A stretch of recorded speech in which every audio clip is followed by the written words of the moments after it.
Bonjour aux nombreux pasteurs, séminaristes et fidèles de tous les pays du monde qui souhaitent aller au royaume des cieux. Je suis Jae-Hok Yoo et je serai votre présentateur aujourd'hui. Tout d'abord, je voudrais rendre grâce et gloire à Dieu pour l'ouverture de cette conférence en ligne de Nouveau Ciel, Nouvelle Terre Shincheonji. Avant de témoigner de la parole, nous allons rassembler nos cœurs et prier Dieu.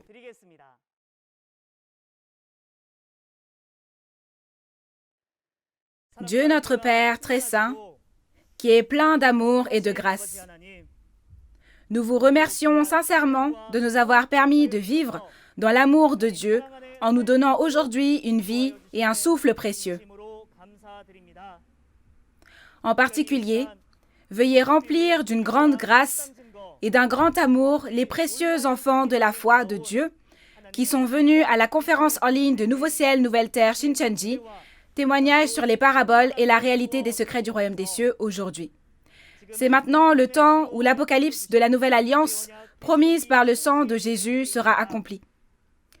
Pour les églises qui espèrent aller au royaume des cieux, selon les paroles de la nouvelle alliance, Jésus a envoyé son messager, le président de Nouveau Ciel, Nouvelle Terre Shincheonji, et l'a fait témoigner de tous les événements de tous les chapitres de l'Apocalypse.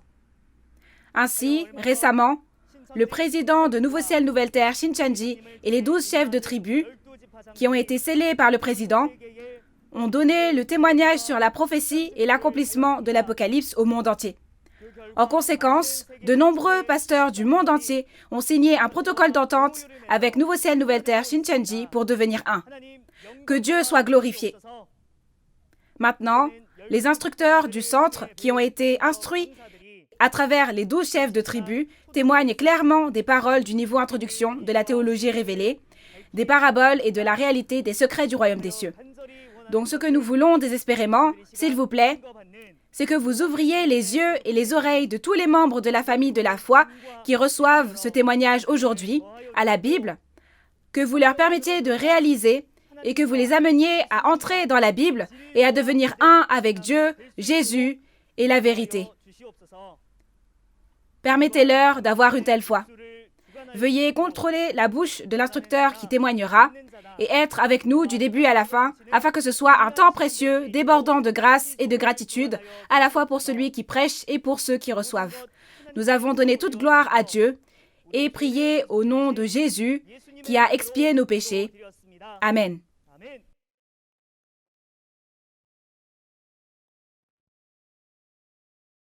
Conférence en ligne de Nouveau Ciel, Nouvelle Terre Shincheonji.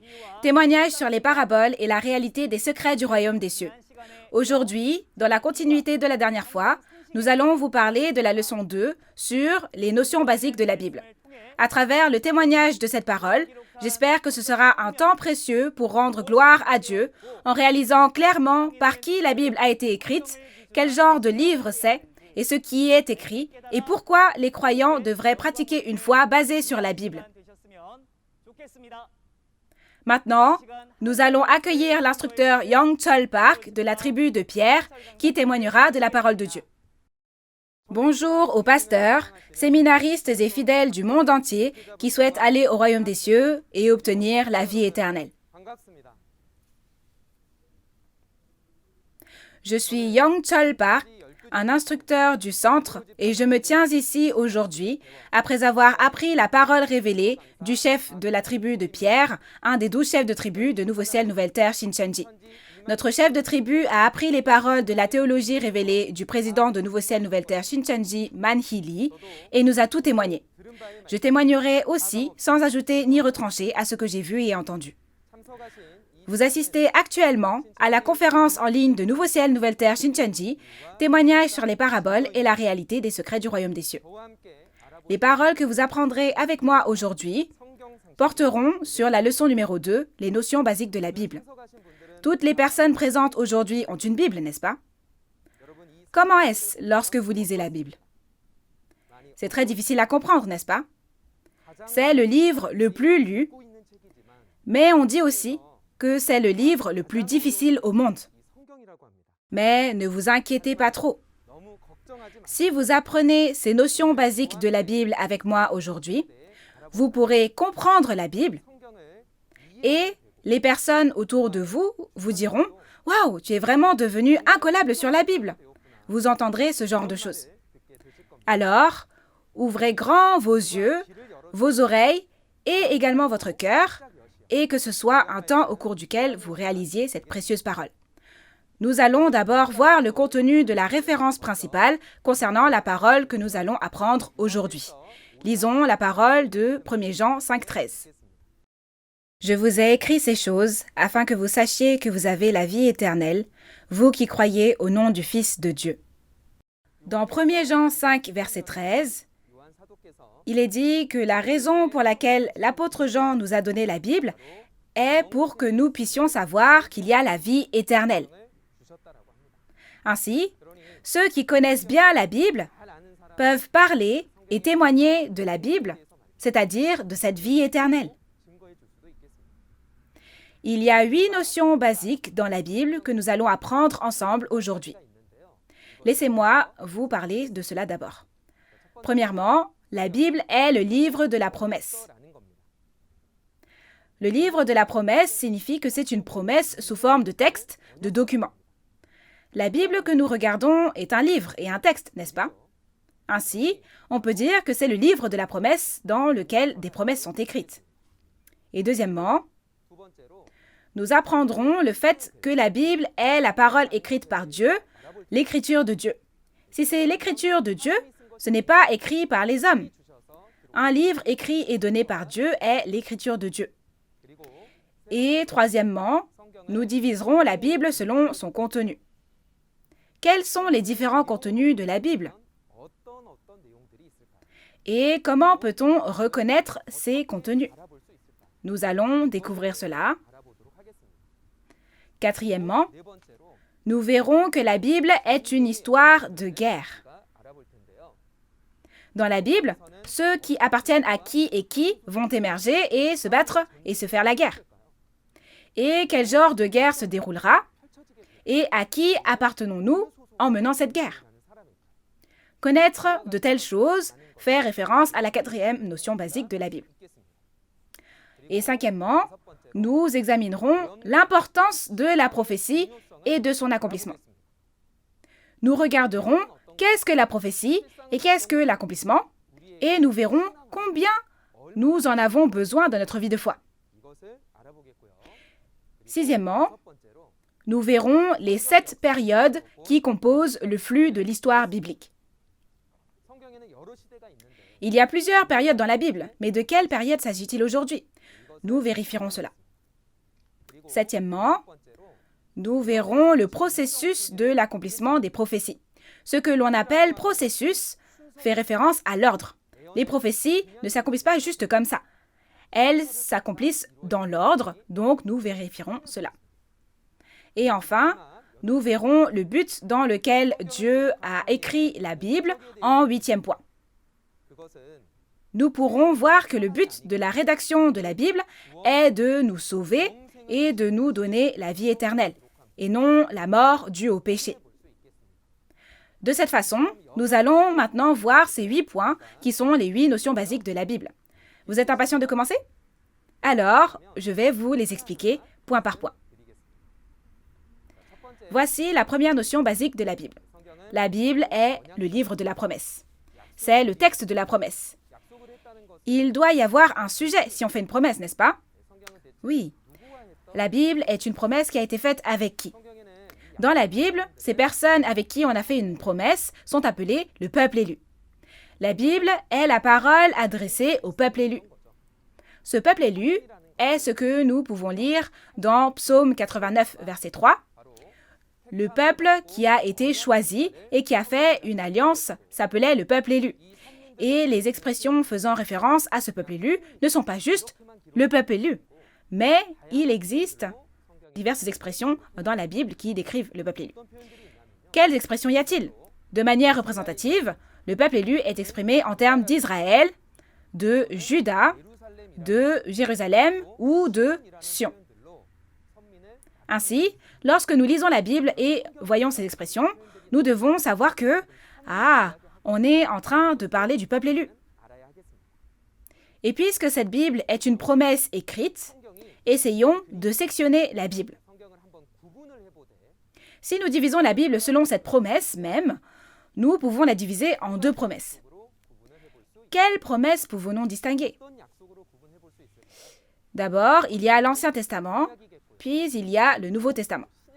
Cet Ancien Testament signifie « ancienne promesse ». Et ce seront les paroles de la Genèse à Malachie, comme nous pouvons le voir. L'Ancien Testament a un total de 39 livres.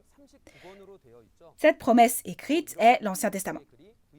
Et puisqu'il y a un Nouveau Testament, ce Nouveau Testament signifie « nouvelle promesse » et ce sont les paroles de Matthieu à Apocalypse, comme nous pouvons le voir.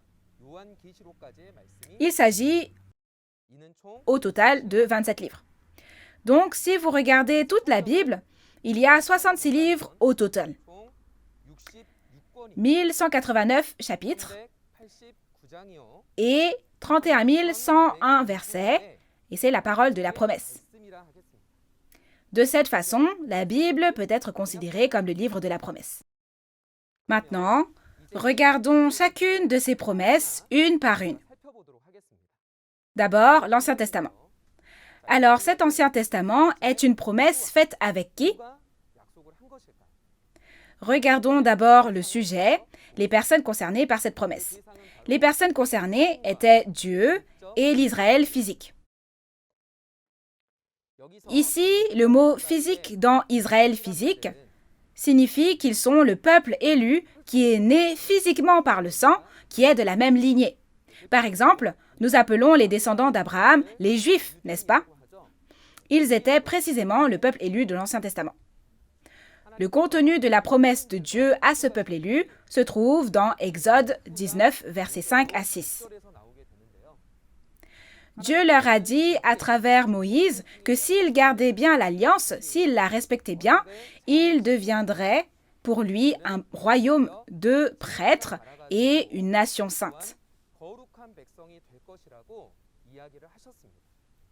Par conséquent, il ne les bénit pas juste sous prétexte qu'ils sont le peuple élu. Mais comme nous le voyons ici, ils doivent respecter l'alliance, n'est-ce pas? De telles promesses sont appelées des promesses conditionnelles dans la Bible. Il y a des conséquences en fonction de si l'on tient ces promesses ou non. Vous pouvez vérifier cela dans Deutéronome 28. Dans Deutéronome chapitre 28, il est écrit que des bénédictions seront données à ceux qui respectent l'alliance, mais des malédictions viendront à ceux qui ne respectent pas l'alliance. Ainsi, Dieu a fait cette promesse. Que contenait cette promesse? Tout d'abord, la loi de Moïse était contenue dans cette promesse. C'était la loi de Dieu donnée par Moïse. Dans Exode chapitre 20, Dieu a donné les 10 commandements au peuple d'Israël et avec les 10 commandements, il a donné les paroles de la loi. Ainsi, dans Exode 24, il est écrit que la promesse a été faite avec du sang de bête. Les Israélites ont-ils tenu cette promesse qui a été faite avec du sang de bête? Dans 1er Roi chapitre 11, le roi Salomon a fini par servir des dieux païens. Il a donc finalement rompu l'alliance. En conséquence, le pays a été divisé en nord et sud. De plus, Dieu a dit concernant ce peuple d'Israël dans Osée 6, verset 7, qu'Israël est finalement devenu comme Adam, brisant l'alliance, de sorte que ces personnes n'ont pas été en mesure de tenir la promesse que Dieu leur avait donnée. Par conséquent, Dieu a promis les choses du futur à travers les prophètes, et ce contenu fait référence aux textes écrits par les prophètes. Comme vous pouvez le voir dans ce contenu, puisque ces personnes n'ont pas respecté l'alliance, Dieu a promis un sauveur pour les sauver de leurs péchés, et ce sauveur est appelé le Messie dans la langue du peuple d'Israël. Ainsi, le Messie, soit le sauveur, a été promis. Alors, quel est le contenu des promesses de l'Ancien Testament? Le point clé, Le contenu clé de cet Ancien Testament est de croire au Messie, puisqu'il a été promis et sera envoyé. Dans ce cas, ont-ils bien tenu les promesses de l'Ancien Testament? Quel a été le résultat de cette promesse? Regardons ce résultat. Le résultat de l'Ancien Testament est que Dieu a envoyé le Messie, le Sauveur, comme promis bien sûr. Ce Sauveur était Jésus. Donc, Dieu a tenu la promesse. Mais le peuple élu qui l'attendait n'a pas tenu la promesse car il n'a pas accueilli Jésus en fin de compte. Au final, ceux qui n'ont pas pu tenir cette promesse étaient les pharisiens, les scribes, qui étaient les chefs religieux au premier avènement, et les Juifs qui ont été instruits par eux. Alors, pourquoi n'ont-ils pas accepté le Messie et n'ont-ils pas tenu la promesse alors que le Messie qu'ils attendaient tant est venu? Nous devons savoir pourquoi. Vérifions-en la raison à travers les paroles d'Acte 13. Nous allons lire Acte 13, versets 26 à 27.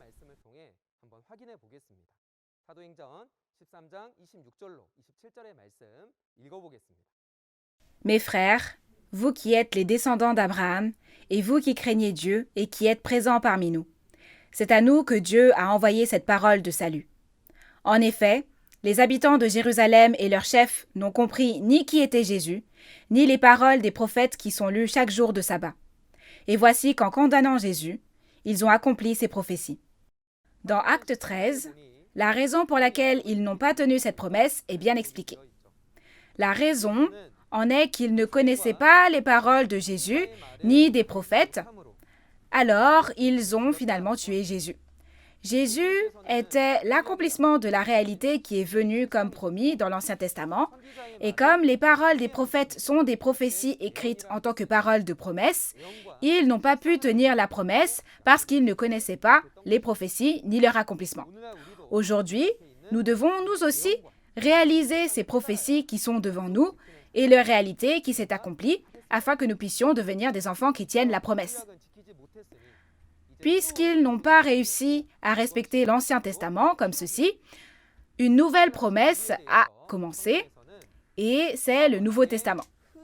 Quant à la raison du Nouveau Testament, dans la Bible, il est écrit dans Hébreux 8 que la Nouvelle Alliance a été faite précisément parce qu'il y avait un défaut avec la première alliance.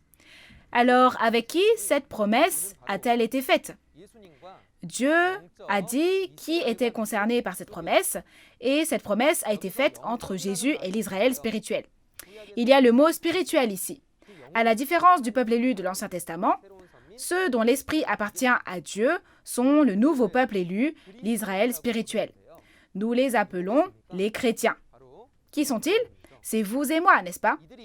Quant à la raison et au processus pour que ces personnes deviennent le peuple élu de Dieu, dans Jean 1, il est dit que ceux qui ont accepté Jésus ont reçu le pouvoir de devenir les enfants de Dieu.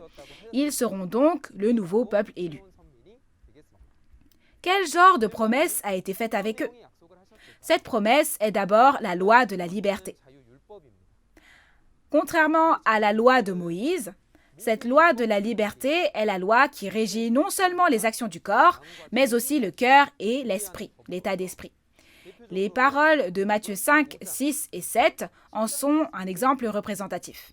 C'est la loi qui libère les personnes du péché et c'est pourquoi on l'appelle la loi de la liberté. Luc 22, versets 14 à 20 parle du début de cette promesse du Nouveau Testament. La nuit de la Pâque, la nouvelle alliance a été faite avec le sang de Jésus. Dans ce cas, quelle est la réalité qui est apparue de cette nouvelle alliance qui a commencé? La réponse est l'Apocalypse de Jean. Quand on regarde dans l'Apocalypse, le sang de Jésus était à l'œuvre dans Apocalypse chapitre 1, chapitre 5, Apocalypse chapitre 7 et Apocalypse chapitre 12. Nous avons été libérés du péché par le sang de Jésus et le royaume et les prêtres sont apparus. Et les personnes vêtues de blanc sont sorties et nous avons aussi combattu et vaincu le groupe du dragon, n'est-ce pas? Donc si la nouvelle alliance a été faite avec le sang de Jésus et que l'œuvre de ce sang était l'Apocalypse, alors l'Apocalypse est la réalité de la nouvelle alliance. Donc si nous regardons Apocalypse 22, verset 20, après que Jésus a montré toutes ces choses à Jean, il a dit qu'il viendrait très bientôt, ce qui est le second avènement du Seigneur. Ainsi, dans ce Nouveau Testament, non seulement la loi de la liberté, mais aussi les prophéties du second avènement de Jésus sont prophétisées. Nous devons le réaliser et devenir ceux qui tiennent la promesse. Alors, quel sera le résultat de cette promesse? Il y a deux choses principales à la suite de cette promesse. Il y aura ceux qui l'ont tenue et ceux qui ne l'auront pas tenue. Ceux qui l'auront tenue recevront le salut et le royaume des cieux, et ceux qui ne l'auront pas tenue iront à la destruction et en enfer. Alors, comment pouvons-nous respecter cette nouvelle alliance? Dans Hébreux 8, versets 10 à 12, il est dit que la nouvelle alliance est l'écriture de la loi de Dieu dans nos cœurs. C'est comme si on apposait un sceau, un cachet, on dirait que ça a été apposé, paf! Ce n'est que lorsque la loi de Dieu est écrite dans notre cœur que nous pouvons respecter la nouvelle alliance. Pour ce faire, nous devons devenir ceux qui réalisent la loi de Dieu et cette parole. De plus, quel genre de bénédiction obtient-on lorsqu'on la respecte? Dans Apocalypse 1, verset 3, il est dit que « Bénis sont ceux qui gardent les paroles de cette prophétie ». Cette bénédiction est le royaume des cieux promis et la vie éternelle. De cette façon, il a prophétisé les bénédictions pour ceux qui gardent, mais Jésus a aussi écrit des paroles d'inquiétude concernant ceux qui ne garderaient pas. Dans Luc 18, verset 8, il est dit que lorsque Jésus reviendra, verra-t-il la foi au second avènement? Alors, combien de personnes ont la foi dans ce monde aujourd'hui? Mais pourquoi, dans la Bible, Jésus demande-t-il s'il verra la foi au second avènement? Ce n'est pas la croyance commune à laquelle nous pensons, mais la foi qui réalise et croit en cette prophétie et en la réalité qui s'est accomplie selon la prophétie. Nous devons devenir ceux qui réalisent et croient non seulement les prophéties, mais aussi l'accomplissement des prophéties et respectent cette nouvelle alliance dont parle la Bible. Nous avons ainsi vu la première notion basique de la Bible. Passons maintenant à la deuxième notion basique de la Bible. La Bible est la parole écrite par Dieu, soit l'écriture de Dieu. Et puisque c'est un livre, il y a aussi des personnes dans le monde qui ont écrit des textes et des livres, n'est-ce pas? Si la Bible est le texte de Dieu et le livre de Dieu, alors il doit y avoir quelqu'un qui a écrit cette Bible. Qui est-ce? C'est Dieu, pas l'homme, bien sûr. Ainsi, l'auteur de la Bible est Dieu. Alors, puisque Dieu est un esprit, comment a-t-il écrit toute la Bible? Dieu a choisi des hommes pour leur faire écrire sa volonté à chaque époque. Nous les appelons des transcripteurs. Dieu a fait écrire la Bible à travers environ 35 à 40 de ces transcripteurs et on pourrait aussi les appeler des prête-plumes. Mais maintenant, j'utilise ce stylo pour écrire. C'est moi qui écris, mais ce stylo est l'outil.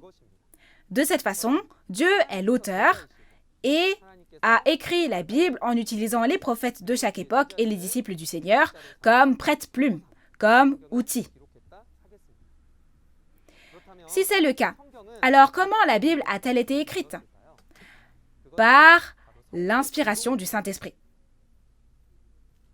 Dans 2 Timothée 3, verset 16, il est dit que la Bible a été écrite par l'inspiration de Dieu, c'est-à-dire en étant touchée par Dieu. Et dans 2 Pierre 1, verset 21, il est dit que la Bible est ce que ceux qui ont été poussés par le Saint-Esprit ont dit. Ainsi, c'est écrit par l'inspiration du Saint-Esprit. Mais lorsque l'on prêche et enseigne avec la Bible écrite par l'inspiration du Saint-Esprit à la main, est-ce que tout ce qu'on enseigne et prêche est un enseignement de Dieu? La Bible dit qu'il y a deux grands types d'enseignements. Quels sont-ils? C'est l'enseignement du Saint-Esprit et l'enseignement des hommes. Quel genre d'enseignement voulez-vous recevoir? L'enseignement du Saint-Esprit ou l'enseignement des hommes? Tout le monde veut l'enseignement du Saint-Esprit, n'est-ce pas? Si tel est le cas, nous devons vérifier et distinguer de quel type d'enseignement il s'agit. Le premier est l'enseignement des hommes. C'est ce qu'on appelle la connaissance humaine dans la Bible. C'est-à-dire que les hommes enseignent la Bible selon leurs pensées et l'interprétation qu'ils en font. Comment est née cette connaissance humaine? Dans Apocalypse chapitre 5, nous avons vu qu'il y a un livre dans la main droite de Dieu. Et il est dit que le livre était scellé de 7 sceaux. Et comme il était scellé, personne ne pouvait l'ouvrir ni le regarder. Quel genre de livre est donc ce livre scellé? Nous pouvons vérifier la réponse dans Ésaïe 29. En regardant les versets 9 à 13, il est dit que la prophétie est comme un livre scellé. En d'autres termes, la prophétie est devenue un livre scellé. La prophétie fait référence à la parole de la prophétie qui décrit ce qui se passera dans le futur, et la prophétie est devenue un livre scellé. Ainsi, étant donné que le livre mentionné dans Apocalypse 5 était également scellé, nous pouvons voir que ce livre est la prophétie. Si c'est le cas, c'est un temps où les personnes ne pourront pas comprendre les paroles de la prophétie. Mais comme les personnes enseignent à ce sujet, les commandements des hommes sont prêchés. Qu'est-ce que les commandements des hommes? C'est d'enseigner en interprétant et en prêchant ces paroles de Dieu selon la pensée humaine. Quand est-ce que des commandements d'hommes comme ceux-ci apparaissent? Au premier avènement, lorsque les paroles de la prophétie d'Ésaïe 29 se sont accomplies, de tels commandements sont apparus. Au temps du premier avènement, les hommes n'ont pas gardé les commandements de Dieu et ont gardé les commandements des hommes. Ils ont suivi les enseignements transmis de génération en génération et ont rejeté les commandements de Dieu. Quels sont donc les enseignements transmis de génération en génération? Ce sont les enseignements qui ont été transmis pendant longtemps. Et en les suivant, ils ont été incapables de garder les commandements de Dieu à la fin et les ont tous abandonnés. De quoi avaient-ils besoin, vraiment, quand ils étaient dans ce genre de connaissances humaines? C'était la théologie, l'enseignement du Saint-Esprit qui était promis. L'enseignement du Saint-Esprit s'appelle la théologie et la révélation. Il n'était donc pas fermé, mais ouvert. La personne qui a donné une telle révélation était Paul, le disciple du Seigneur au premier avènement. Dans Galates chapitre 1, Paul dit que l'évangile qu'il prêche n'a été ni appris ni reçu des hommes. C'est-à-dire qu'il ne s'agit pas de connaissances humaines. Il est dit que toutes ces choses sont venues par la révélation de Jésus-Christ. Donc, ce qui a été enseigné par la révélation de Jésus-Christ est précisément la théologie. De cette façon, ceux qui apprennent par la révélation sont ceux qui reçoivent la théologie. Et de telles personnes peuvent être appelées étudiants en théologie. On n'est pas un étudiant en théologie parce qu'on fréquente une école de théologie. Mais quand on apprend la théologie enseignée par le Saint-Esprit de cette manière, alors on peut dire qu'on est un étudiant en théologie promis dans la Bible.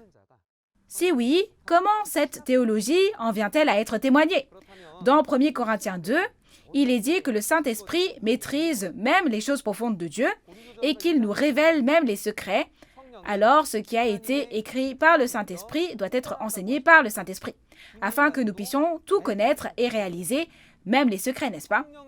Si oui, comment une telle œuvre se produit-elle? Dans l'évangile de Matthieu, Jésus a parlé de toutes les paraboles sur le royaume des cieux au premier avènement. Il a parlé du royaume des cieux en parabole, n'est-ce pas? Alors pourquoi a-t-il parlé en parabole? C'est parce qu'il y avait une prophétie dans Psaume 78, verset 2, qui disait que les secrets des temps anciens seraient révélés en parabole à travers les anciens prophètes. À cause de cette prophétie, il a parlé du secret du royaume des cieux en parabole, et il a dit que ce ne sera pas en parabole pour toujours, mais qu'il y aura un temps où, quand le temps viendra, on vous prêchera ouvertement toutes les paraboles des secrets du royaume des cieux, et vous les connaîtrez toutes. Le moyen de le savoir, la réponse est dans le thème de la conférence à laquelle vous avez assisté aujourd'hui. Quel type de conférence est celle d'aujourd'hui? C'est une conférence sur le témoignage sur les paraboles et la réalité des secrets du royaume des cieux, n'est-ce pas? Au fur et à mesure que la réalité de l'accomplissement de ces secrets du royaume des cieux est révélée, à travers cette réalité, nous en venons à réaliser les secrets et les paraboles du royaume des cieux qui sont écrits. Et en réalisant, vous pourrez aller au royaume des cieux promis. Par conséquent, nous devons devenir tous les enfants du royaume des cieux qui découvrent et réalisent le royaume des cieux à travers la théologie révélée, les enseignements du Saint-Esprit pendant ce temps. Nous avons donc vu la deuxième notion basique de la Bible. Passons à la troisième. C'est les différents contenus de la Bible.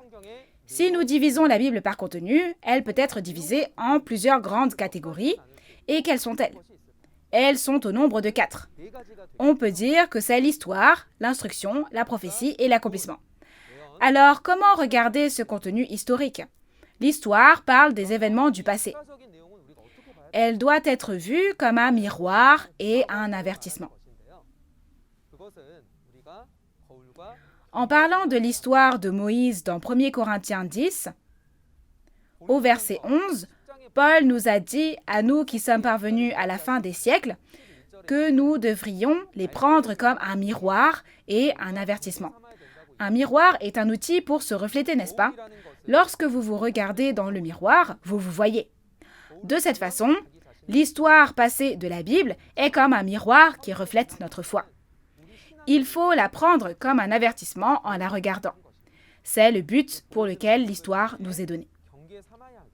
Deuxièmement, il y a un contenu instructif. Comment doit-on voir le contenu de ces instructions? La raison pour laquelle cela nous a été donné était pour faire de nous des personnes parfaites. Comme nous le voyons dans 2 Timothée 3, versets 16 à 17, il est dit que l'homme de Dieu est rendu parfait par les paroles d'instruction et de réprimande. Nous devons donc devenir ceux qui vivent leur foi et reçoivent les instructions qui nous sont données afin que nous puissions corriger nos erreurs et devenir parfaits. Troisièmement, il y a les paroles des prophéties. Nous allons lire les paroles de Jean 14, 29, expliquant pourquoi les prophéties nous ont été données. « Et maintenant, je vous ai dit ces choses avant qu'elles arrivent, afin que lorsqu'elles arriveront, vous croyiez. » Selon Jean 14, verset 29, « Je vous ai dit ces choses avant qu'elles arrivent. » Oui, c'est donc une prophétie, n'est-ce pas? Il est dit que la raison pour laquelle on a donné les prophéties était qu'on a écrit les prophéties afin que nous puissions croire quand elles s'accomplissent, c'est-à-dire qu'elles se réalisent. Par conséquent, les prophéties ont été prédites, elles ont été données dans le but de croire quand elles s'accomplissent. En d'autres termes, la base de la foi qui nous permet de croire en l'événement accompli est la prophétie. Donc, si nous connaissons bien les prophéties, nous pouvons croire en ces prophéties qui se sont accomplies. Puisque le contenu de ces prophéties est principalement écrit en paraboles, nous devons connaître les paraboles pour comprendre les prophéties et nous devons devenir ceux qui réalisent les paraboles. Le quatrième contenu fait référence à l'accomplissement. On l'appelle aussi la réalité. Qu'est-ce que c'est? C'est la réalité qui s'est accomplie comme prophétisée. Il y avait des prophéties de l'Ancien Testament dans la Bible, n'est-ce pas? Quand la prophétie de l'Ancien Testament s'est-elle accomplie?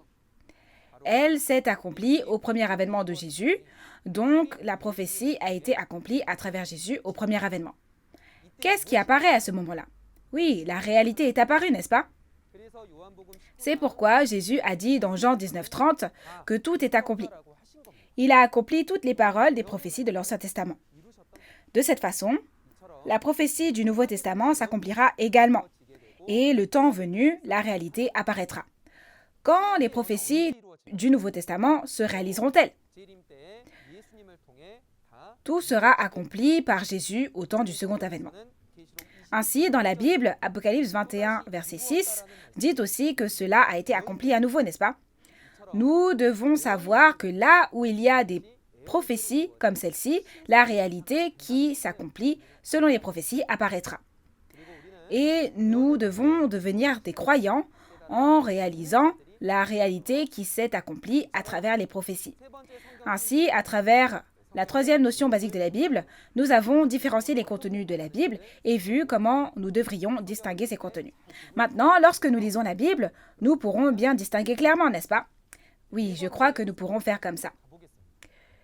Passons à la quatrième notion basique de la Bible. Quatrièmement, nous verrons que la Bible est une histoire de guerre. C'est un contenu très important. Le point clé des 66 livres de la Bible est surtout qu'ils contiennent l'histoire de la guerre entre ceux appartenant à Dieu et ceux appartenant à Satan. Alors, depuis combien de temps dure cette guerre? La durée de cette guerre est d'environ 6000 ans.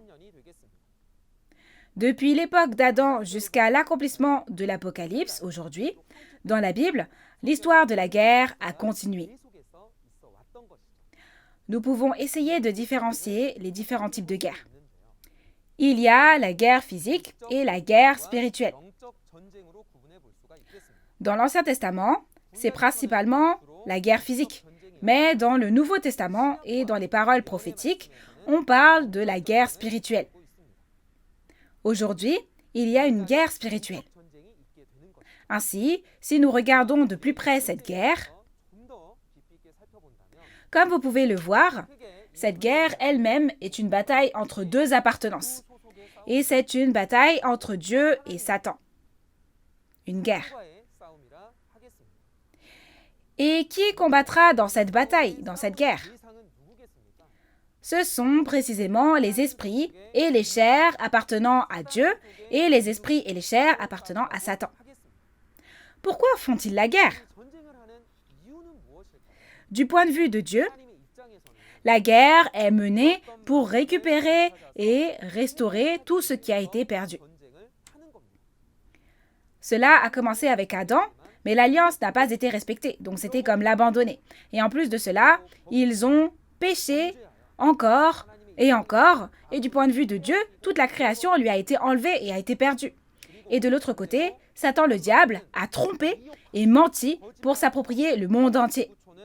Alors, pour ne pas se le faire prendre, Satan le diable fait la guerre. Quelle sera alors l'arme pour combattre dans cette guerre? Cette arme est la parole de témoignage. Dieu combat avec la parole de témoignage et il prêche la vérité et fait connaître les faits. Pour Satan le diable, il ne faut pas révéler ce fait, car cela reviendrait à révéler qu'il a tout volé et s'est tout approprié comme s'il en était le propriétaire. Alors, il ment pour bloquer tous les faits et persécute ceux qui connaissent la vérité et ceux qui réalisent la vérité. Et quand on regarde la Bible, on voit qu'il a même tué, maudit, critiqué et ridiculisé. Ce sont toutes des armes de guerre avec lesquelles Satan combat. Alors, à qui appartenons-nous aujourd'hui?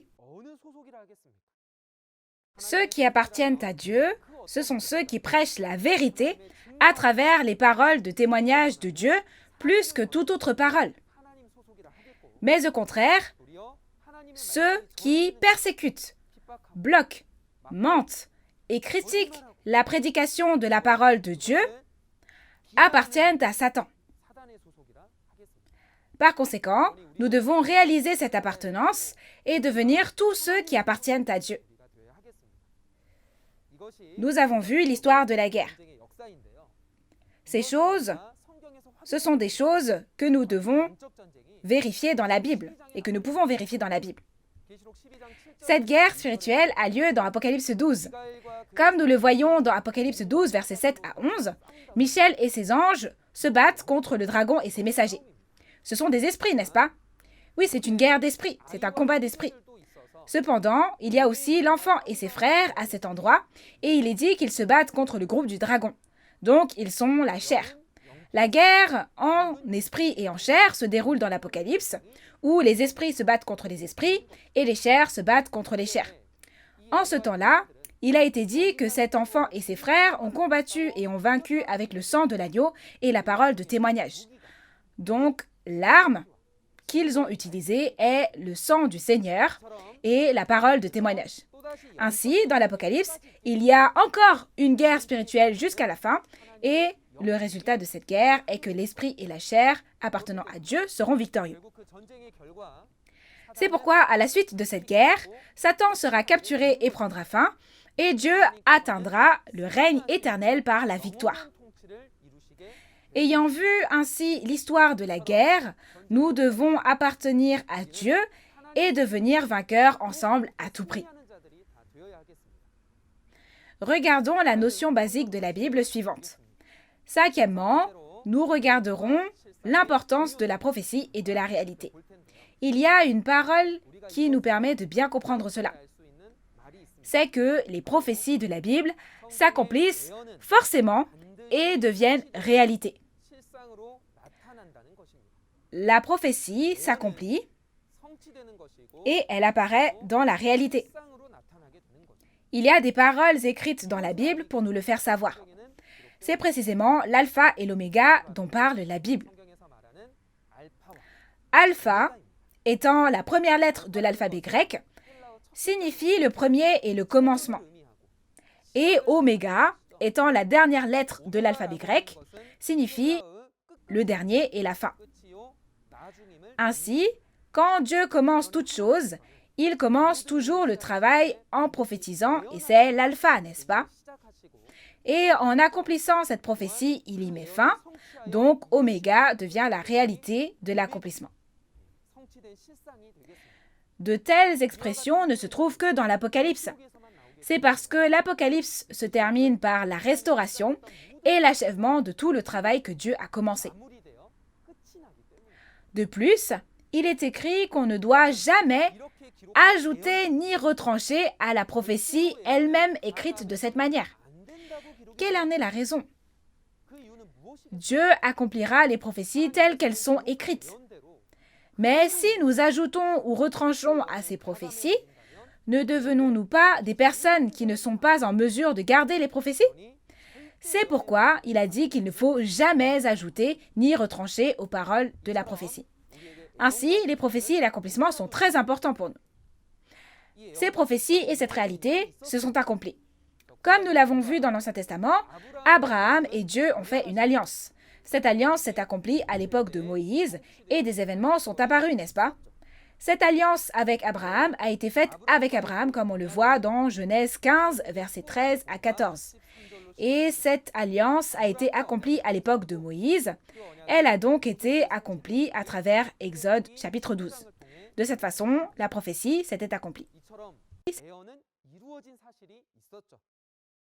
Les prophéties de l'Ancien Testament se sont également accomplies.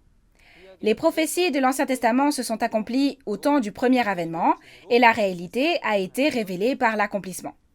Les prophéties de l'Ancien Testament ont été écrites par les prophètes et à travers eux, Dieu a prophétisé la fin des temps en faisant même un serment.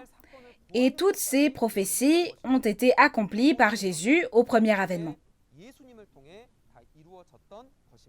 Nous pouvons vérifier cela à travers la Bible. Regardons comment Jésus était le Messie qui est venu sur cette terre selon la Bible.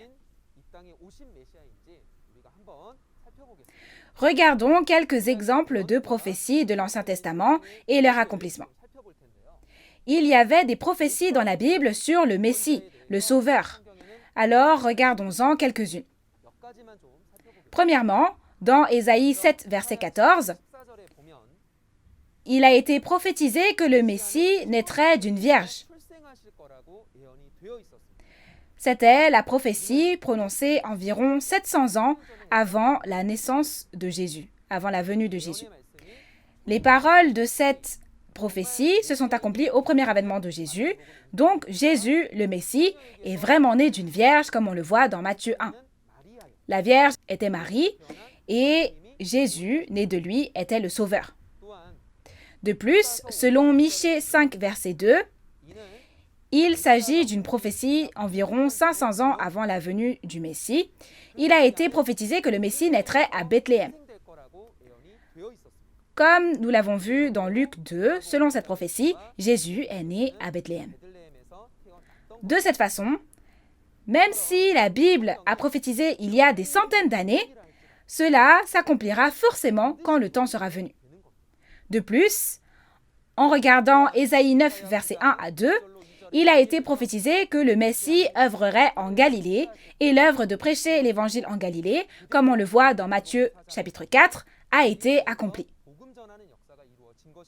Aussi, tout comme Ésaïe 61, 1 à 4 a prophétisé qu'il y aurait l'œuvre de la prédication de l'évangile du ciel, cela s'est accompli de cette manière dans Luc chapitre 4. Aussi, même sa mort a été prophétisée. Comme nous le voyons dans Psaume 40 et 41, le Messie porterait la croix et comme dans Matthieu 27, la prophétie s'est accomplie. Alors, nous pouvons vérifier que toutes les prophéties de l'Ancien Testament se sont accomplies une à une et que la réalité a été révélée, n'est-ce pas? Celui qui est venu ainsi, c'était Jésus. Donc, nous pouvons vérifier la raison pour laquelle nous devrions croire en Jésus à travers la Bible. Alors, nous allons voir les paroles des prophéties du Nouveau Testament. Quand ces prophéties du Nouveau Testament s'accomplissent-elles?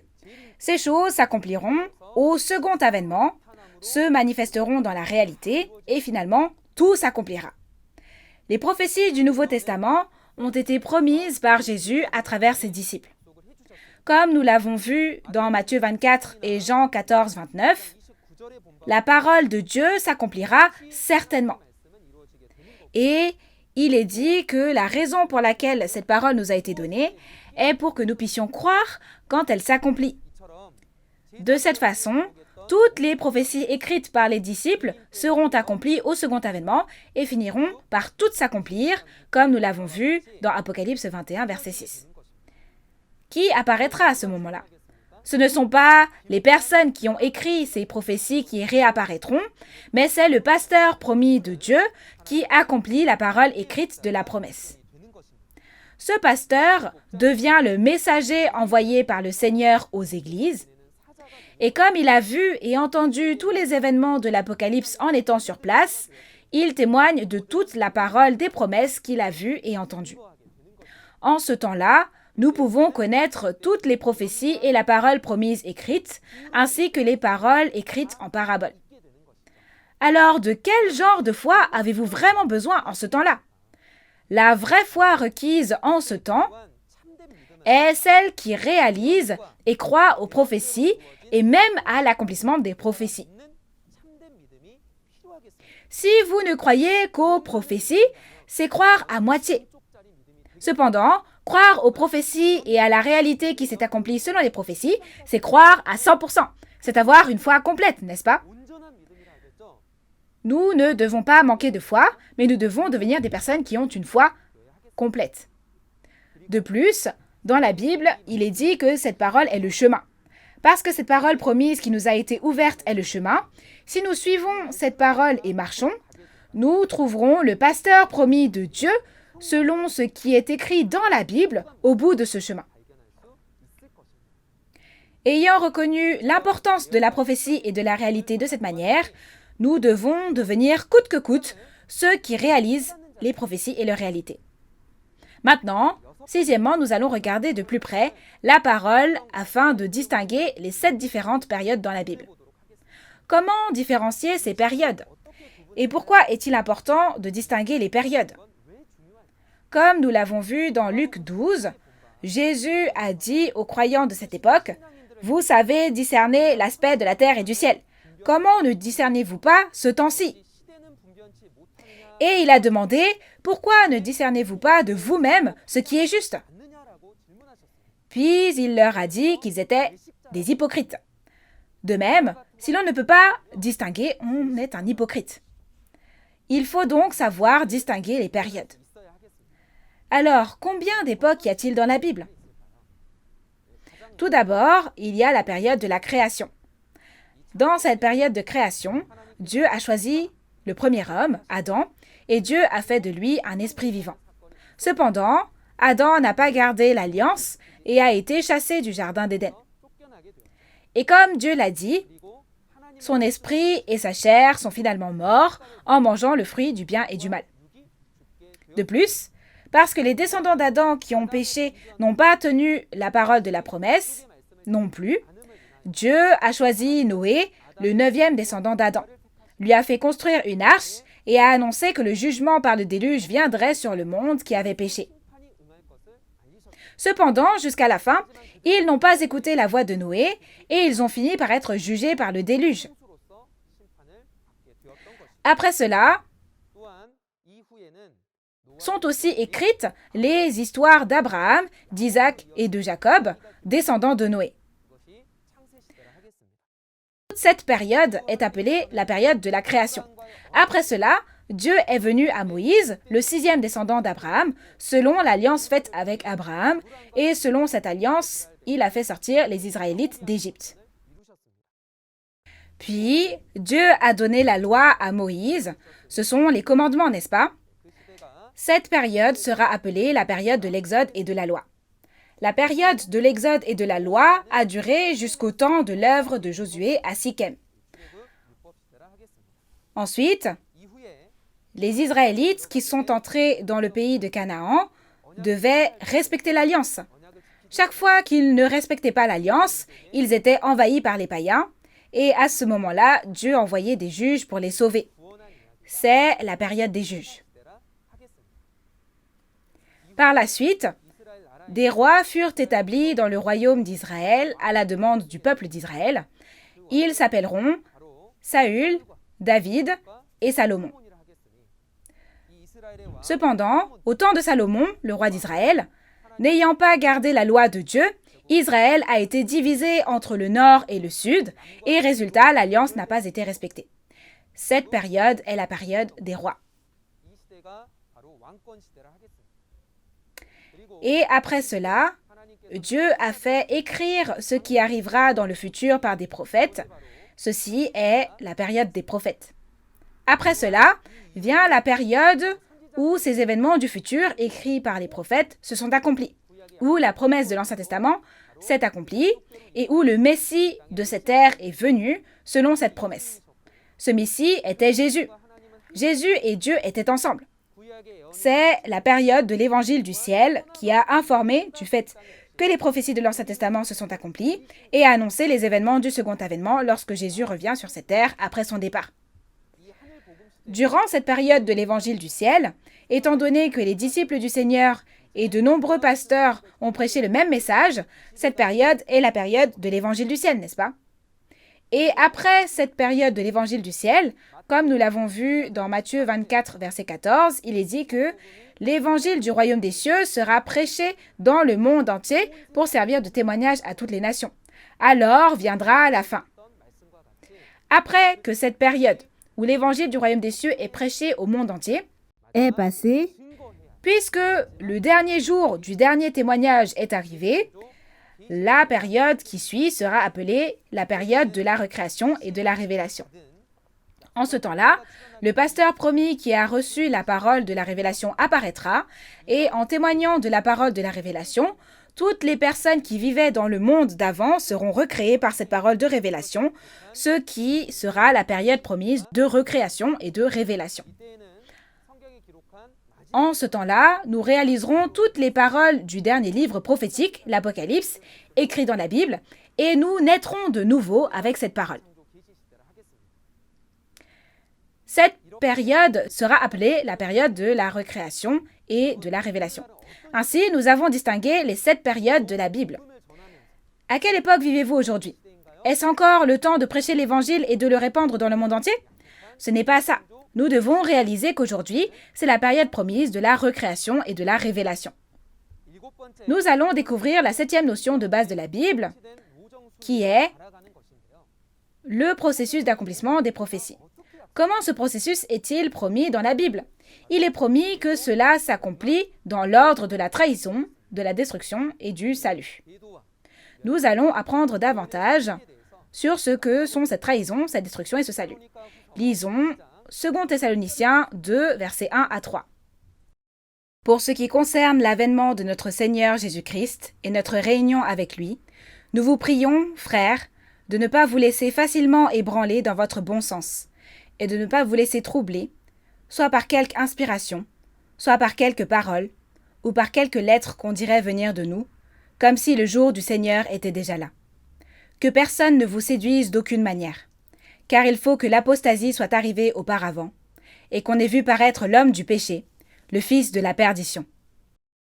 Comme nous le voyons dans 2 Thessaloniciens 2, qu'est-il demandé aux frères de la foi? Paul parlait de la venue du Seigneur et de la réunion avec lui. Depuis combien de temps attendons-nous la venue du Seigneur?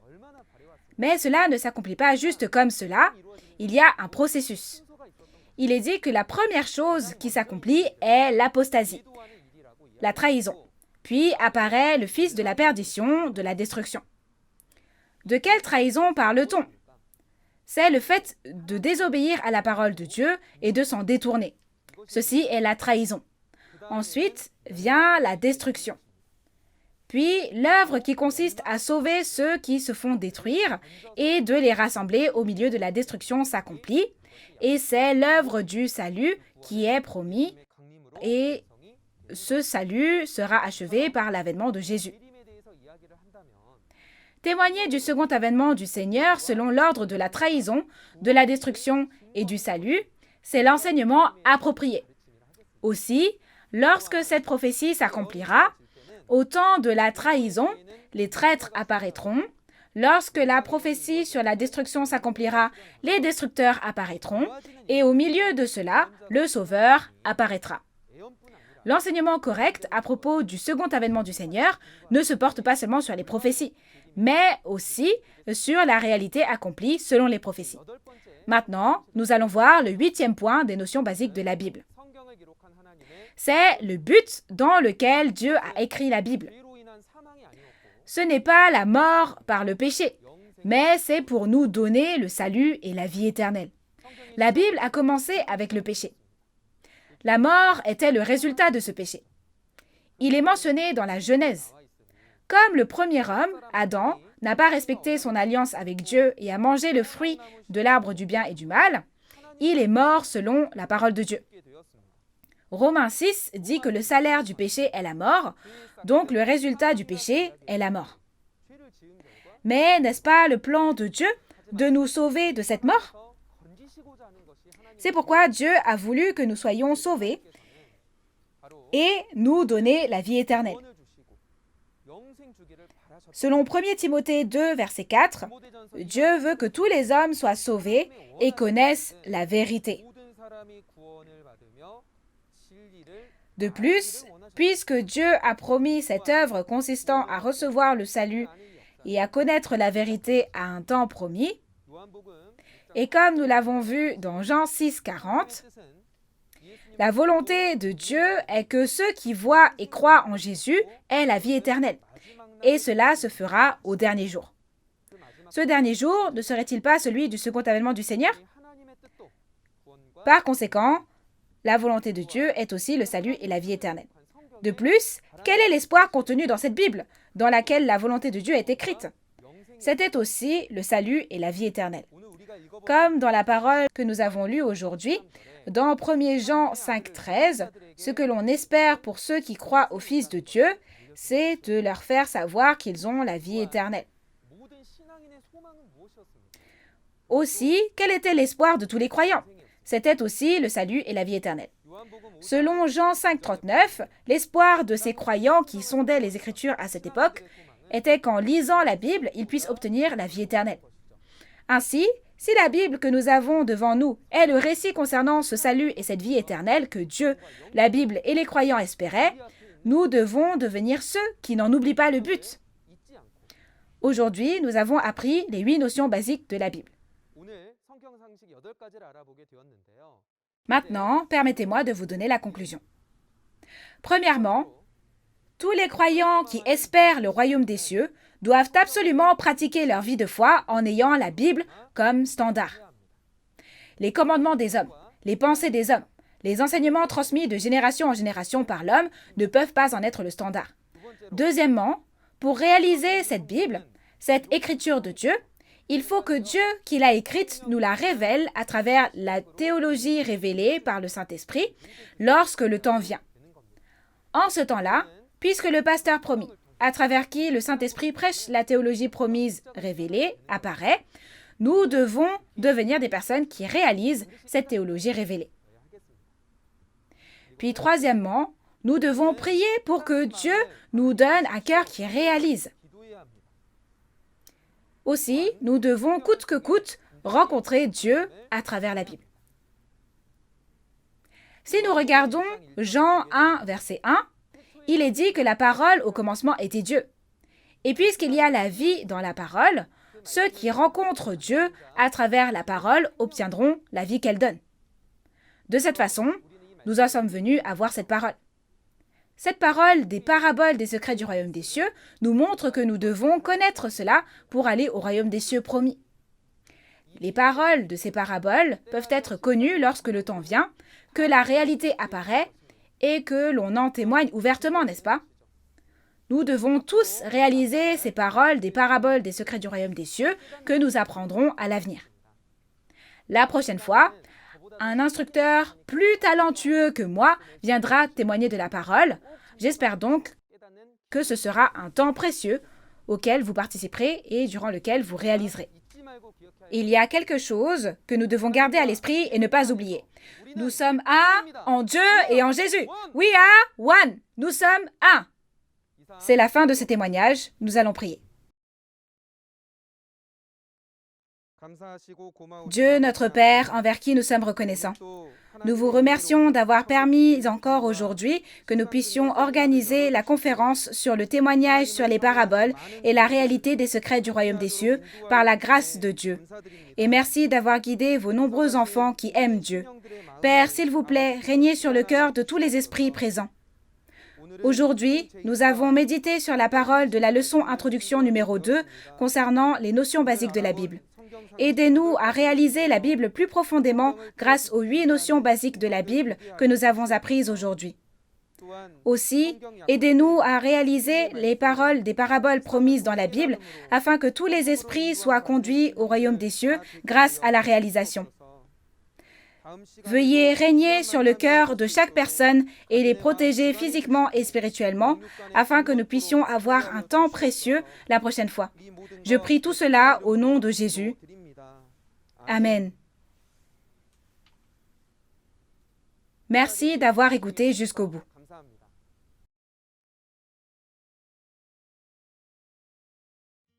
Dans Apocalypse 9, il y a des chevaux qui tuent un tiers des hommes.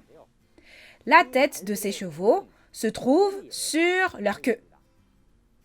Est-ce que de tels chevaux existent dans le monde? Pourquoi Jésus a-t-il parlé des secrets du royaume des cieux en parabole? Alors, s'il y a eu un temps où il a parlé en parabole, n'y aura-t-il pas un temps où il ne parlera plus en parabole et révélera ouvertement la réalité? Ceux à qui il n'a pas été donné de connaître les secrets du royaume des cieux, à qui appartiennent-ils?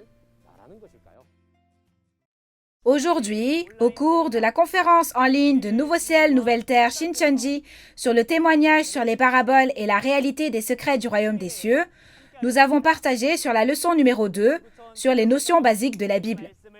Pasteurs du monde entier qui écoutent ces paroles, fidèles qui croient en Dieu. Nous regardons les mêmes paroles de la Bible sous le même Dieu. Même si nos origines, nos langues et nos pays sont différents, l'amour sincère de la parole de Dieu est le même. Et nous croyons qu'il n'y a qu'une seule parole de vérité de Dieu. Nous, les 12 tribus de Nouveau Ciel, Nouvelle Terre Shincheonji, voulons partager la parole de vérité avec tout le monde et pratiquer notre foi avec Dieu dans le royaume des cieux, de la liberté, de la paix et de l'amour, sans péché ni loi. Actuellement, de nombreux pasteurs et séminaristes qui ont reconnu cette sincérité signent un protocole d'entente avec Nouveau Ciel, Nouvelle Terre Shincheonji pour des échanges bibliques et culturels. Nouveau Ciel, Nouvelle Terre Shincheonji est ouverte à tous ceux qui aiment la parole. Les pasteurs qui souhaitent signer un protocole d'entente avec nous à l'issue de ces conférences peuvent nous rejoindre à tout moment en nous contactant par courriel ou par téléphone. Enfin, je tiens à exprimer une fois de plus ma sincère gratitude envers les pasteurs et les fidèles du monde entier qui honorent cet événement par leur présence. J'espère que vous serez avec nous jusqu'à la fin de la parole qui sera donnée à travers les prochaines conférences. Nous allons donc terminer en faisant la prière que le Seigneur nous a enseignée.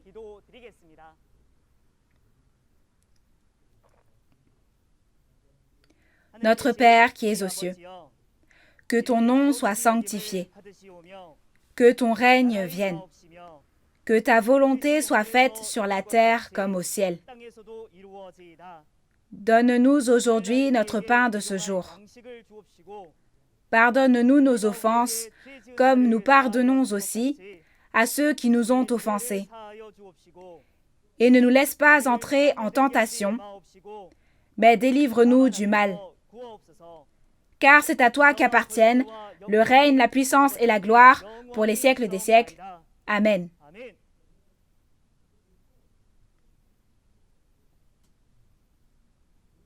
Merci beaucoup à toute la famille de Dieu qui a été avec nous.